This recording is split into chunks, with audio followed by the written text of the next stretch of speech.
Hi, old friend. I know it's been a minute since I've posted something, but I am delighted to come to you with the Arctic Monkeys Deep Discography Review. And my god, this was an interesting one to do. First of all, it's the longest one I've ever done, with 7 full-length albums, not a mixtape included, such as Brockhampton's. And third of all, they go through so many stylistic shifts and changes, but I'll get to more about that when I start talking about them. But first, let's talk about the backstory.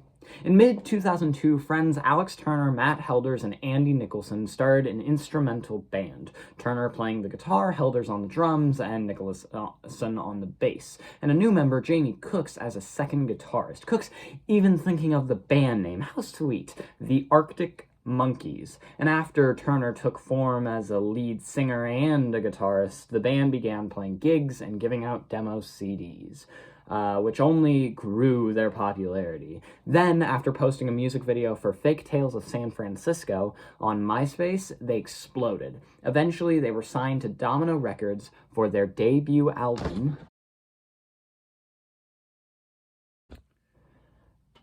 Look, after the release of 2 singles, the band released their debut studio album in 2006. Whatever people say I am, that's what I'm not. An album that got backlash for a cigarette being on the album cover, and in the same breath became the fastest-selling debut album in United Kingdom history. And for good reason. This album just punches you in the face with how gritty it can be, while trying to go for slower moments like on Riot Van, which didn't really work for me. That's the only track I skip. But ultimately succeeding in every other breath. For example, Red Lightning's Doors Are Secure kicks ass. I Bet You Look Good on the Dance Floor is a pretty solid jam. I like the way he says romance, or I don't know what you're looking for. I like that line a lot.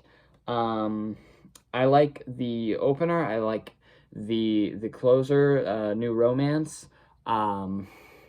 Truthfully, this album just goes hard in every turn of right. It's just people who are young having fun and expressing themselves. And while in one breath that can be a little samey and a little annoying at points, where, it's the same sort of subject over and over again, in another breath, that makes sense, and it works for them because they're actually teenagers at this point. They're actually young. It's not like Blink-182 on California doing what they did in 1999 as 40-year-olds. It's different. And I'm not saying this is a perfect album by any means. I think the bass is a little muddily mixed at points, and maybe Alex Turner's vocals could have gone through another run, but that, in the end, almost works with the garage rock feel of the record, the DIY-ness of it, if you will. And it totally makes sense that this was the first Arctic Monkeys album, and probably what a lot of people consider their best album. Not me, however. I have a different favorite, and I will get to that in a minute. But I just want to real quick give a shout out to the track Riot Van for trying something different, going for a slower song, ultimately not working, but I applaud the effort. After releasing their EP, Who the Fuck Are the Arctic Monkeys, it was announced that founding member Nicholson was leaving the band, and touring bassist Nick O'Malley would be his replacement. The next year, this band would release their sophomore album, Favorite Worst Nightmare, my personal favorite record. This record can kick so much ass when it wants to. Tracks like D is for Dangerous, Balaclava, Teddy Picker, Brainstorm, This House is a Circus, all go incredibly hard. And just a side note, I love the way he says balaclava on the track. Don't trust the balaclava. It's like he unhinges his jaw so he can drop it, and I really enjoy it. But then there are tracks that make you just want to vibe, like Fluorescent Adolescent and 505, the 2 biggest tracks from this album, arguably. Really, this album meshes in a way that whatever people say I am, that's what I'm not, didn't. It goes into different areas and different sounds the way it couldn't. This is less punk garage rock made by teens and more teens trying to figure out their place in the music sphere. And they definitely defeated the stereotype of sophomore slump. I mean, there are tracks on this thing that I would put 1-to-1 against an whatever people I say I am, that's what I am that's what I'm not track, I would easily pick it over. As aforementioned, Balaclava, D is for Dangerous, Only Ones Who Know, Do Me a Favor, If You Were There, Beware, Beware, If You Were There, Beware. All of those tracks are immensely better than most every track on Whatever People Say I Am. And that's not a diss at the Arctic Monkeys, that's just to show how well they improved just in a short year. That's incredible, if you ask me, and I'm really happy they did it. I think this album flows really well. I don't think I can name a single problem with this album. It's not a perfect record because there are tracks that occasionally I don't want to come back to, like 505 and Fluorescent Adolescent, because of their more chill vibes. But other than that, I mean, I can't name a single fault with this thing. This album is incredible, and it's the best thing the Arctic Monkeys have ever done and probably will ever do. After fame and selling a ton, the band went on a brief, and I mean brief, hiatus. It ensued, where Turner, he played around with side project The Last Shadow Puppets, and after debuting new songs at a live show for the Arctic Monkeys and announcing that they had been working on an album and showing off the track list for said album, the band released Humbug in August of 2009. And I'm going to be honest, this is their worst record to me. Don't get me wrong, there are good tracks. Crying Lightning kicks an insane amount of ass, and it reminds me of Whatever People Say I Am. The Jeweler's Hand is a very solemn closer that I really like the feel of, and I like the ideas of. I like the way Alex Turner paints portraits with his words, and I really do enjoy Dance Little Liar and and Potion Approaching. What am I even saying? I do really enjoy those tracks. I think Pretty Visitors is good. I don't think it's anything spectacular. But tracks like Dangerous Animal and Secret Door and The Fire and the Thud don't remind me of what makes the Arctic Monkeys good. It reminds me of what could throw them into mediocrity. Sort of toning it down a little bit, but not enough to actually make a difference. It's almost as if they just forgot to bring it up. Like they forgot to turn their guitar all the way up, or they forgot to put the mic closer to the drums, or they forgot to include the fucking bass, or Alex Turner was a little sore-throated that day, and they were like, it's fine. Like, there's nothing necessarily horrid with these tracks, but they're just so mediocre and mid. They don't actually make me feel anything. They don't make me feel excited, angry, sad, loved, wanting to keep going. It makes me feel like the Arctic Monkeys just didn't try and just threw it in there because they needed 10 tracks for their record. And yes, this is one of the Arctic Monkeys' shortest albums, but it feels like their longest. Tracks like fucking Secret Door and Dangerous Animals, aforementioned, The Fire and the Thud, they all drag on for insanely long amounts of time. They feel like November rain, and where it just keeps going, but there's nothing making me want to stay, which is unfortunate, but I'm glad they had this, because it does show where they would be going with some of my favorite records, yeah. But after this, they embarked on a tour. More fame and more tours. And the band released their Fuck Around and Find Out record, entitled Suck It and See, in June of 2011. And Suck It and See is an improvement. Don't get me wrong, don't misquote me. I do prefer this record to Humbug, but I do think it is their second worst record. I think it's good. I don't think it's great. I think there are good tracks on here. I truly do believe that. I think the track Don't Sit Down Because I Moved Your Chair, one of the singles, I believe, was really good. I love the Hellcat Spangled Sha-La-La. Sha-La-La-La. Library Pictures is really good. I love the opener, She's Thunderstorms. I think that track goes insanely hard and reminds me of why I came to the Arctic Monkeys. The title track is pretty good, as well as the closer, That's Where You're Wrong. However, this album is still riddled with mediocrity. Tracks like Black Triacle, just don't make me want to keep going. Reckless Serenade Pile Driver Waltz and Love is a Laser Quest, just in and out, in one ear, out the other. There's nothing horrid on this album, again, but there's nothing redeeming in those tracks. There's nothing wrong with them, but there's nothing right with them. They're just there to take up space and push this album just over 40 minutes. I will say Brick by Brick, probably one of my favorite Arctic Monkeys songs. I love the brick by brick, I'm gonna build you up, brick by brick. I love the deepness in that. I love the wail Alex Turner does.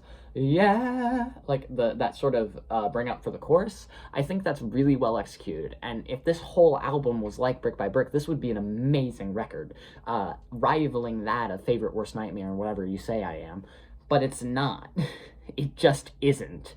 This is Arctic Monkeys realizing they fucked up with Humbug and taking a quick pivot back to what they did, but they don't actually go all in, they just kind of sit in the middle, and it doesn't work all the time. There are moments where it feels like they're back and they're ready to rumble, but it's just not all the way there, unfortunately. Overall, a good record, but not an insanely great one.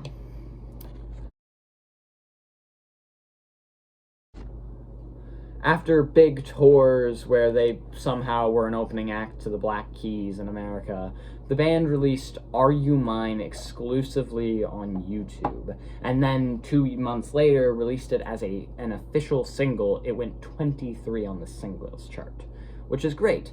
Then, after the AM tour, where they debuted songs from You'll Never Guess AM, the band released AM in September of 2013, and yeah, I like this album quite a fair amount. I don't think it's the album to end all albums. I don't even think it's Arctic Monkeys' top 3, but it is great. Tracks like the single Are You Mine, another single Do I Want to Know, and Why'd You Only Call Me When You're High have guitar lines or bass lines that just suck you in. My personal favorite of those 3, Why'd You Only Call Me When I'm High, just bring you in and hold you for the experience as Alex Turner, again, does portraits with his paragraphs. And tracks like Number One Party Anthem and Snap Out of It and Knee Socks and I Want to Be Yours are Alex Turner really experimenting with what he can do. For example, bringing in pianos and bringing in, with I Want to Be Yours, bringing in this weird melodic line and all of that jazz and showing it can work. And that's fantastic for him. I'm really happy it does, because it's a pretty goddamn great record. Only track I'd skip, Arabella. It's fine, nothing wrong with it, it's just boring. One for the Road, though, I really do enjoy, especially Alex Turner's vocals, which, by the way, on this whole album, Alex Turner's vocals are on point every time. I like the timbre of it, I like the deepness of it, where it's sort of like a tenor singing bass, if that makes sense. Like, he can go higher, and he does, but he really likes singing bass, so he goes lower because he likes it, and it works. It works perfectly. I truly do enjoy it. Alex Turner said this album was a cross between hip-hop and rock. I kind of see it on tracks like Do I Want to Know and Are You Mine, but it's fucking not. It's not even a rock record. It's alternative rock at best. I'd call this like indie rock or pop rock. But I love the admiration, I love the ideas, I love this record. It's a really enjoyable listen. I highly recommend it to people. I don't see why the Needle Drop hated it so much. It's good. I don't get it. But then we get to the most controversial record of them all.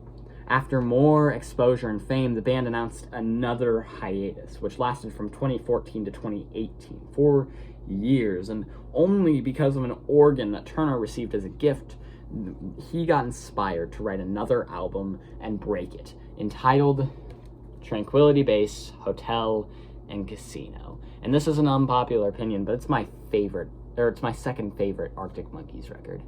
I love the house music vibes on this thing. I love how it's just in your ears and it's all just there. The way Alex Turner paints pictures with his words, the way his vocals soar over these organs. The organ on this thing is incredible and played immaculately by one Alex Turner. I just want to read you some lyrics real quick. Still got pictures of friends on the wall. Suppose we weren't really friends anymore. Maybe I shouldn't have ever called that thing friendly at all.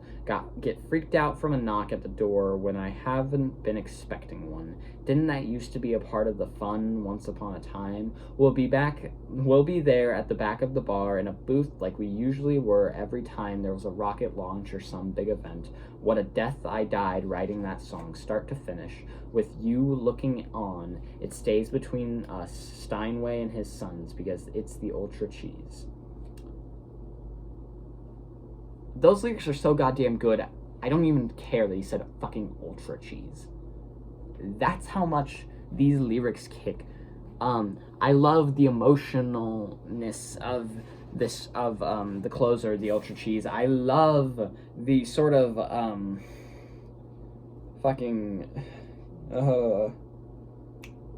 the simpleness of the piano, and then Alex Turner's vocals over it on 1 point perspective. I love the sort of vibrato brought out on Star Treatment. I love the title track, Tranquility Base Hotel and Casino. I love the way it soars when he's Tranquility Base Hotel and Casino. How can I direct your car?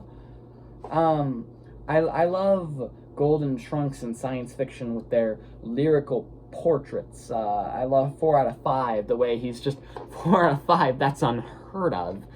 It's all just, it's a very odd album, and I understand why people dislike it. It's very different from what they just came off of.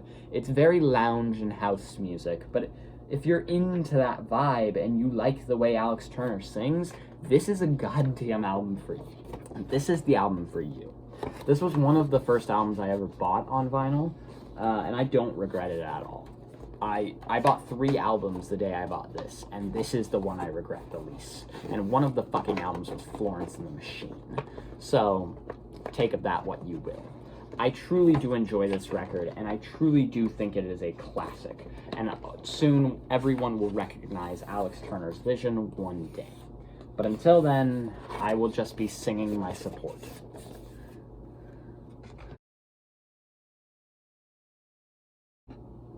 After the release of a live album for the Tranquility Base Hotel and Casino tour, the band stayed static. Extremely static. Which is unfortunate. Until August of 2022, when they released their new single, There'd Better Be a Mirror Ball, featuring a pretty big string section, which would be the direction for their next album, The Car, which released in October of the same year. And I did a short little review for my monthly album review, so I do kind of have my thoughts out there, but this album's still great. It made my top 50. It's a great album. I don't want to talk about it. Like, There Better Be a Mirror Ball is a classic. Big Ideas and Hello You are a 1-2 punch that I really enjoy. Alex Turner finally grows into that tenor falsetto that I so desperately love from him. The other 2 singles, I Ain't Quite Where I Think I Am and Body Paint, are really good. I like the closer, Perfect Sense. I think that's very nice. It's just a nice, quick little thing to end out the album. And I think this is a great album. I think I talked about this album and Tranquility Base in my Paramore This Is Why review, comparing After Laughter to Tranquility and This Is Why to The Car, both of them being, all 4 records being great, but the first 2 being a more adventurous take, and the second one being more scaled back a little bit as to be more commercially viable. And I think that's fine. I don't think there's anything wrong with that. But I prefer Tranquility Base, and this is just a sequel to it. This is just building upon what Tranquility Base started. And that's okay, because I am really happy this record exists, because otherwise I wouldn't have one of my favorite Arctic Monkeys tracks, Hello You. And since the car just released late last year, there's not really any new developments in the Arctic Monkeys saga. But if you want to get into the Arctic Monkeys, I highly recommend starting with one of their first two albums and then jumping to AM. Go with both of them, AM, and then based on how you like AM, if you're wishing for more toned downness, move forward. If you're wishing for more craziness, move backwards. Thank you for watching. I hope you have a lovely day, week, evening, month, whatever you do, make it lovely. Peace.